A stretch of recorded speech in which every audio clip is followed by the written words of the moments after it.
बूढ़ा बाप का सहारा। एक गांव में एक आदमी रहता था जो बहुत बूढ़ा हो चुका था, जिस वजह से उसे कम दिखाई देता था और बहुत कमज़ोर हो गया था। इसलिए अपनी बची कुची ज़िंदगी अपने बेटे के साथ बिता सके, इसलिए शहर में रह रहे उसके बेटे के घर रहने चला गया। बेटा एक शहर के छोटे मकान में रहता था। मकान तो उसका छोटा था, लेकिन उसके अंदर जो चीज़ें थी वह महंगी थी। उस मकान में बेटा, उसकी पत्नी और उनका एक 5 साल का बच्चा, यह छोटा सा परिवार साथ मिलकर रहता था। बूढ़े पिता के आने से उनके परिवार का एक सदस्य और बढ़ गया। यह पूरा परिवार रोज़ सुबह शाम डाइनिंग टेबल पर साथ में खाना खाया करता था। बूढ़ा पिता अपनी कमजोरी के चलते हमेशा खाने की चीज़ें नीचे गिराता रहता और कई बार कांच के बर्तन भी टूट जाया करते थे। कुछ दिनों तक तो बहू और बेटे ने यह सब सहन किया, लेकिन बाद में वे दोनों बूढ़े की ऐसी हरकतों से चिढ़ने लगे। एक दिन बेटी ने कहा कि ऐसा कब तक चलेगा, हमें कुछ करना पड़ेगा। उसकी पत्नी भी इस बात से सहमत हुई। अगले दिन बेटा कहीं से एक पुराना मेज लेकर आया और घर के एक कोने में उसे लगा दिया और अपने पिताजी से कहा कि आप यहीं पर बैठकर खाना खा लिया कीजिएगा। उन्होंने एक लकड़ी का बर्तन भी बनवाया, जिसमें वे अपने बूढ़े बाप को खाना देने लगे। अपने कांच के कीमती बर्तन बचाने के लिए अपने बूढ़े बाप को लकड़ी का बर्तन देने में उन्हें जरा भी शर्म नहीं आई। अब खाने का समय जब जब होता तो बूढ़ा बाप एक कोने में बैठकर खाता और बाकी का परिवार डाइनिंग टेबल पर खाना खाया करता। डाइनिंग टेबल पर बैठे बैठे दोनों पति पत्नी कभी कभी अपने बूढ़े बाप की तरफ देख लिया करते। बूढ़े बाप की आंखों में उन्हें आंसू भी नजर आते, मगर उन पर जैसे कोई असर ही नहीं होता। बूढ़े का पोता भी यह नज़ारा हमेशा देखता और वह अपने में ही खोया रहता।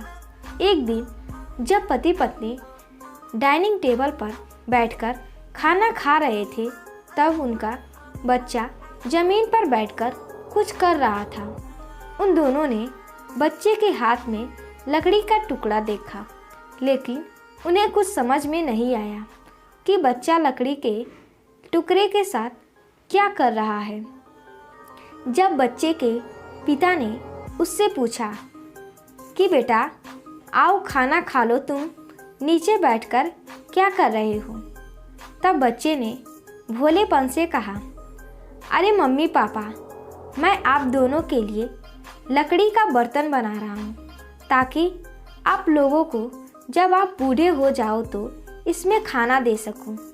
अपने नादान बेटे द्वारा दी गई यह सहज बात दोनों के दिल में तीर की तरह उतर गई। दोनों एक दूसरे का चेहरा निहारने लगे। बिना कुछ कहे ही दोनों की आंखों में पानी आ गया और उन्हें अपने भविष्य की किताब अपने आंखों के सामने खुलती हुई नजर आई। उन्हें समझने में ज़्यादा देर नहीं लगी कि अब उन्हें आगे क्या करना पड़ेगा। अगले दिन कमरे के कोने से वह पुराना मेज हट गया और अब बूढ़ा पिता और बाकी का परिवार साथ में मिलकर फिर से खाना खाने लगे।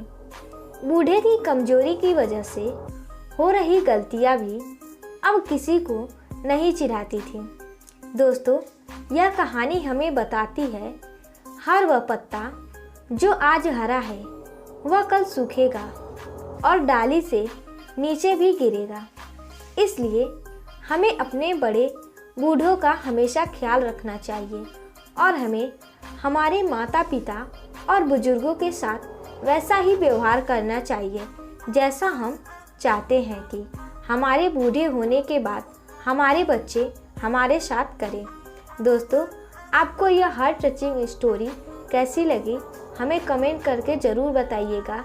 अगर अच्छी लगी हो तो आप अपने दोस्तों और परिवार के साथ शेयर कर सकते हैं और ख़ास करके ऐसे लोगों के साथ ज़रूर शेयर कीजिएगा जिनका व्यवहार बड़े बूढ़ों की तरफ अच्छा ना हो। तो दोस्तों, उम्मीद करते हैं कि यह कहानी आपको पसंद आई होगी। अगर पसंद आई हो तो वीडियो को लाइक करें और ऐसे ही कहानियों के लिए हमारे चैनल को सब्सक्राइब करें। धन्यवाद।